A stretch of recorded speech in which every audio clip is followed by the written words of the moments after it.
está começando o Papo Saúde. No programa de hoje vamos abordar a fertilidade. Calcula-se que em cada 7 casais possa ter problemas na hora de gerar filhos. Em alguns casos, a origem da infertilidade pode ser na mulher, no homem ou até mesmo em ambos. Acompanhe agora as principais causas que afetam a fertilidade masculina e algumas formas de tratamento. Conversamos com um especialista que nos explica um pouco sobre o assunto. Veja a seguir. Estatísticas mundiais a respeito da infertilidade mostram que mais ou menos 15% dos casais que desejam engravidar apresentam algum tipo de infertilidade. Durante muito tempo, os empecilhos eram todos atribuídos às mulheres e só recentemente passaram a fazer parte do universo masculino. As causas da infertilidade masculina podem estar relacionadas à produção dos espermatozoides, ao transporte dos espermatozoides e à emissão dos espermatozoides, que é a ejaculação. Então, as principais seriam alguns fatores genéticos, fatores ambientais, como tabagismo, como alcoolismo, uso de drogas recreativas, assim chamadas, maconha, cocaína, podem causar também infertilidade. Outras causas, um problema vascular, são, entre aspas, varizes no saco escrotal, chamada varicocele. Exposição à poluição, à radiação, à desnutrição, também são causas da infertilidade masculina. A causa mais comum de infertilidade masculina é a baixa produção de espermatozoides, atividades profissionais que podem influenciar na ocorrência ou não da gravidez. Quais exames detectam a infertilidade? Entre os exames complementares que se utilizam, o principal deles é o espermograma. O espermograma é um exame que se faz do sêmen, é coletado entre 2 a 5 dias após a última ejaculação, e que se faz a análise tanto da quantidade de esperma que é produzido, quanto do número, da quantidade e qualidade dos espermatozoides que estão na amostra. E isso pode ajudar, sim, a avaliar o grau de fertilidade do paciente. Existem vários tipos de tratamento para o mesmo paciente, contudo, sempre um deles é o mais indicado.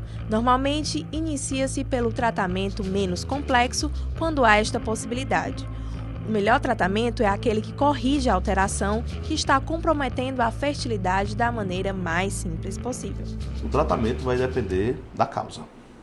Existem causas que podem ser tratadas, existem causas que não podem ser tratadas. No caso das tratáveis, por exemplo, pacientes que fumam, se eles pararem de fumar, em 3 meses ele já pode apresentar uma melhora na sua contagem e na qualidade dos espermatozoides.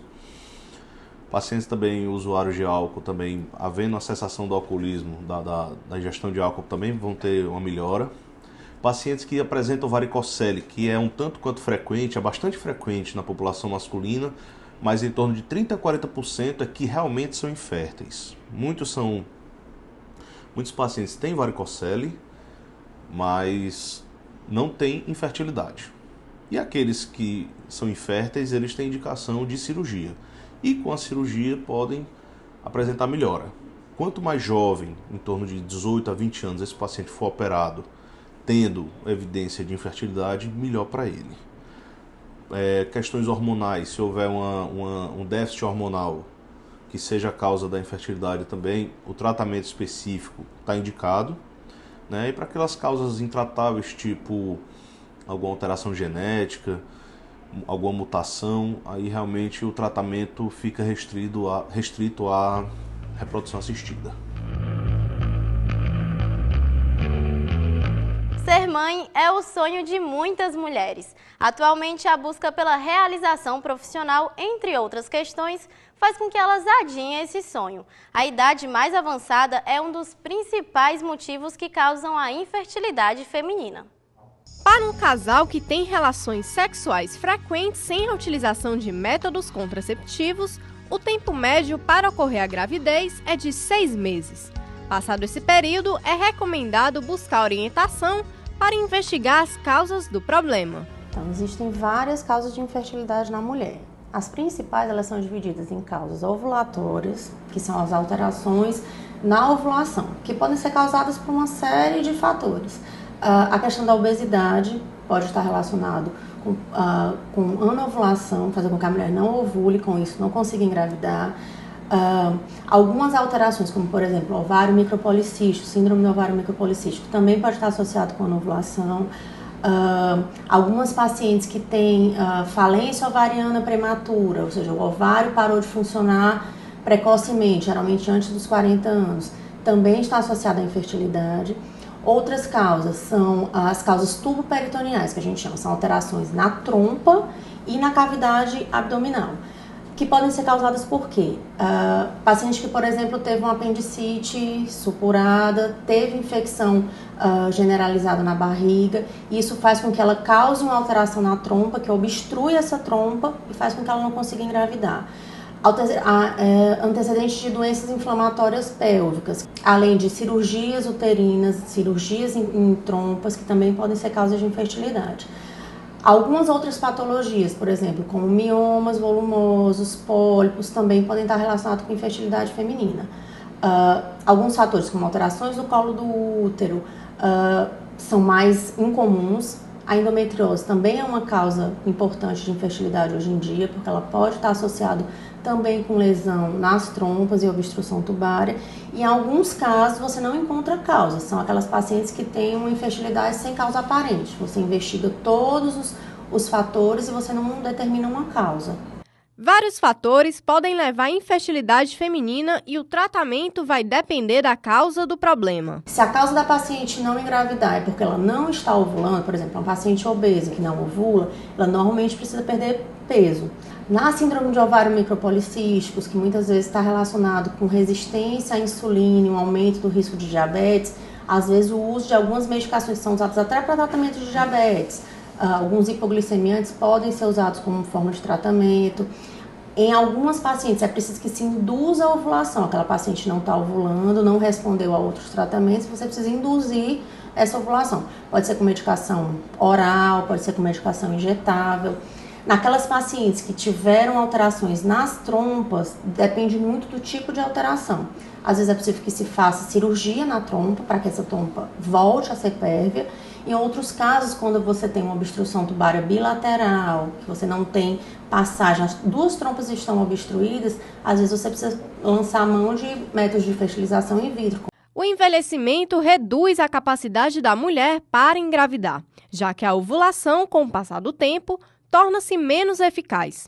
A idade considerada ideal pelos especialistas para a primeira gravidez é de 20 a 30 anos. O que já se sabe é que quanto mais velha a mulher vai ficando, maiores são os riscos de uma gravidez. A fertilidade também vai diminuindo. Por quê? Porque à medida que a mulher envelhece, a qualidade dos óvulos também os óvulos envelhecem com ela.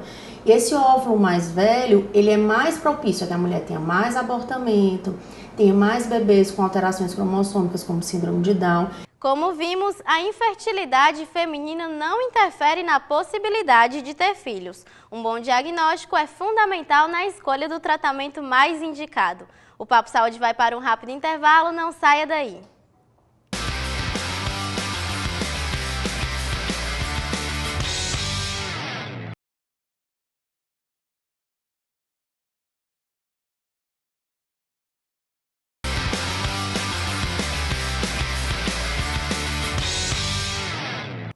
Voltamos e o assunto de hoje é fertilidade.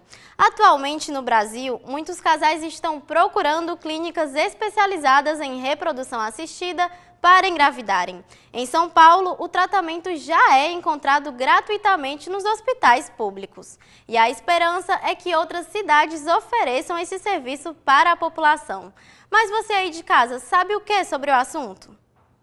Com a evolução da medicina reprodutiva, surgiu a reprodução assistida, que é o conjunto de procedimentos em que se manipula a nível laboratorial o espermatozoide, o óvulo ou ambos.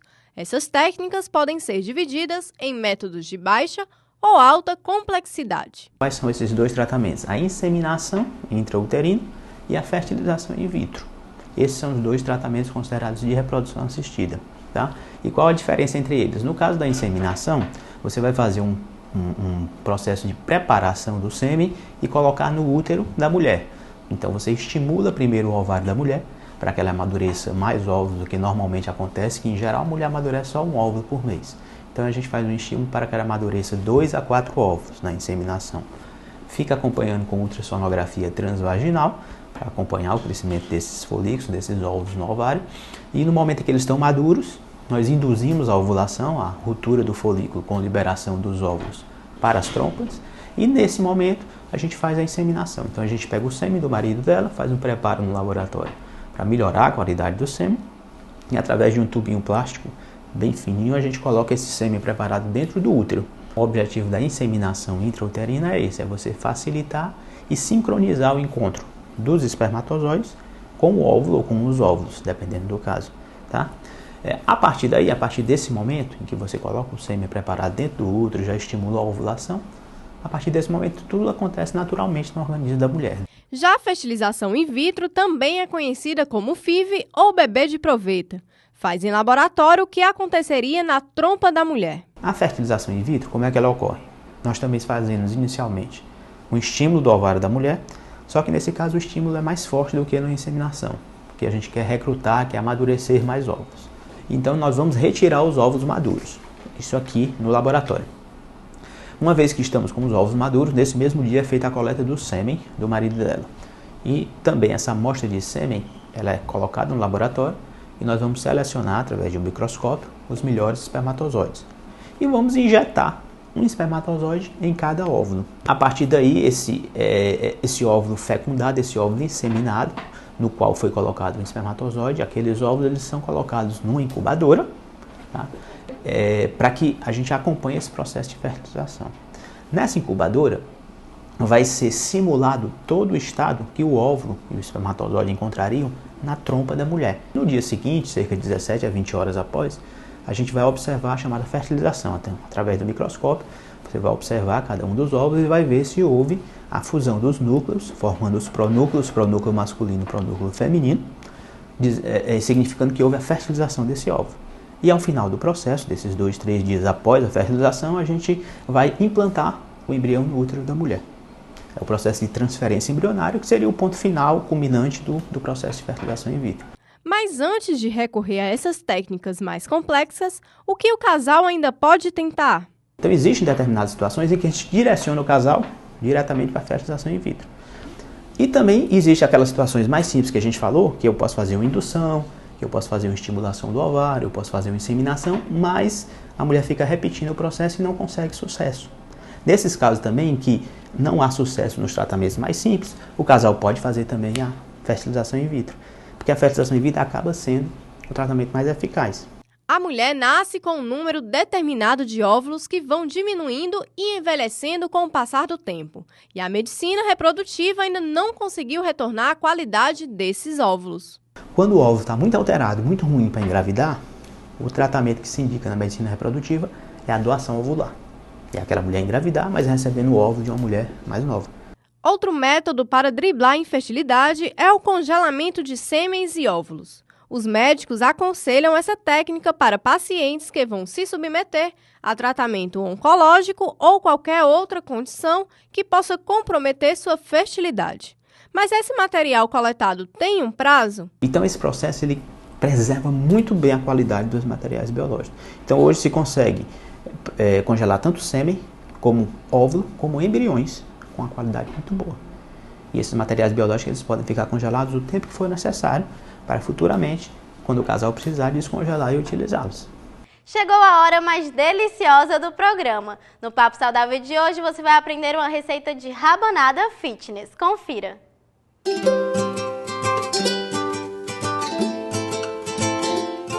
Escolhemos uma receita tradicional e bem mais saudável. Vamos à receita. Atenção, anote os ingredientes.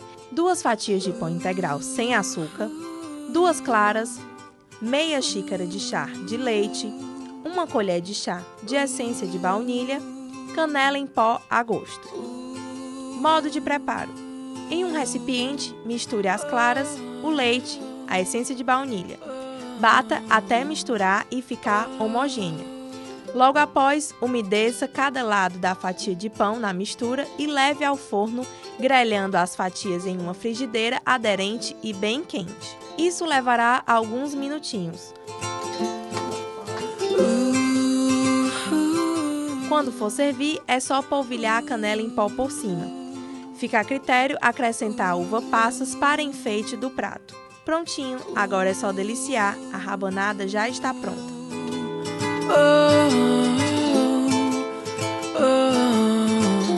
E o Papo Saúde de hoje vai chegando ao fim. Gostou do programa? Conta pra gente e manda sugestões. É só ligar para o 3477-3422 ou enviar o e-mail para paposaudeunifor@gmail.com.